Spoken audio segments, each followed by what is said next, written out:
I don't know how much of you know actually about LP gas, so let me just tell you a little bit about it. I mean, it is an incredibly versatile fuel. It can be easily transported in cylinders, it can be transported in lorries, and it can be transported in pipelines. So it can reach virtually anywhere in the world to provide clean, efficient energy. And apart from commercial applications and agricultural uses, it's widely used for cooking in developing nations. As an automotive fuel, separate topic, but of an interest to us in the UK, and why we're here today, which is to talk about providing low carbon heat and hot water for off-grid homes. So as Roger's talked about the pathways on gas, we see LP gas as being fundamentally part of the same pathway. It's gas, but it can be used off the mains gas and bring the same benefits and use the same technologies as natural gas can do. It's been around for about 40 years. It's got a robust supply chain and multiple and growing sources on a global basis. The UK has a surplus. We export LP gas every year, more than double that which we use in heating. It's immediately available to power existing technologies, and it can be used in the emerging low-carbon technologies that natural gas can be used in. It's supplied into the market by 3 national companies and over 25 regional suppliers. So it's a very competitive market out there in rural Britain. Now, the UK has exceedingly tough carbon reduction targets. About a third of carbon emissions come from dwellings. Over 40% of carbon emissions come from heat, in the roundness of heat. And it's becoming increasingly accepted, and we welcome the HHIC report, that gas can help in starting to make immediate inroads into the carbon output of Britain. At our conference this morning, we heard Lord Deben speak, and he was talking about the absolute need to move sooner on carbon reduction before we move to a much further future on almost zero carbon. So it's something that is there now and can be addressed now. Now, off-gas grid Britain presents greater challenges than on-grid. The housing stock tends to be older, tends to be harder to treat. So it's also in dispersed communities that do not lend themselves to mains gas. There is an electricity grid.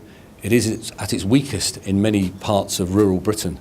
And this chart here shows the blue is the electricity output, and the red is the demand for heat. So not only do we have a seasonal demand for heat, which you can clearly see there, but we have a daily peak of heat, which coincides with the peak for lighting and appliances.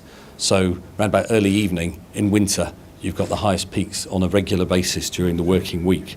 And as Roger said, to meet that sort of demand by electricity needs not only massive investment, but you've got massive inefficiency because you're building plant to meet only certain peaks, and you've got it wasting whilst the troughs are there. We needed to talk about LP gas, not natural gas, and we commissioned Delta to look specifically at the application of the emerging technologies being powered by LP gas, to look at their cost effectiveness, the carbon reduction, and the ease by which they can be fitted into existing buildings and existing systems and how they match. Now, there's a range of technologies there that Delta looked at, and it works really that there are existing technologies that are immediately available, enhanced boilers plus flue gas heat recovery, and enhanced controls linked into the hot water system in each room. They're available now, and they can start to make inroads into carbon reduction. And the key technologies that we saw going forward and came out of the Delta report for us were the hybrid air source heat pumps, gas absorption heat pumps, and micro mini CHP engine, and micro CHP as well in domestics. I'd like to just talk through 2 examples of what these technologies can actually do, because I think that's really where they come to the fore. 60% of off-grid properties are detached, and a significant proportion were built before 1900. They present a particular challenge, as you can imagine.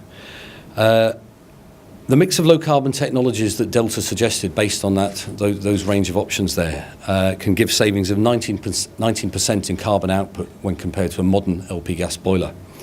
And that rises to 35% when compared to modern oil boilers. So if you're replacing an old oil boiler with a range of new technologies, you're getting significant carbon savings.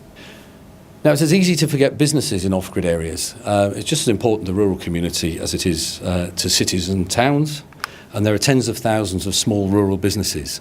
And using a mix of the same technologies, their carbon saving 16% versus a modern gas boiler, 27% against an older gas boiler, and 34% against a modern oil boiler. The difference, of course, with of gas grid business properties is the absolute savings are much higher.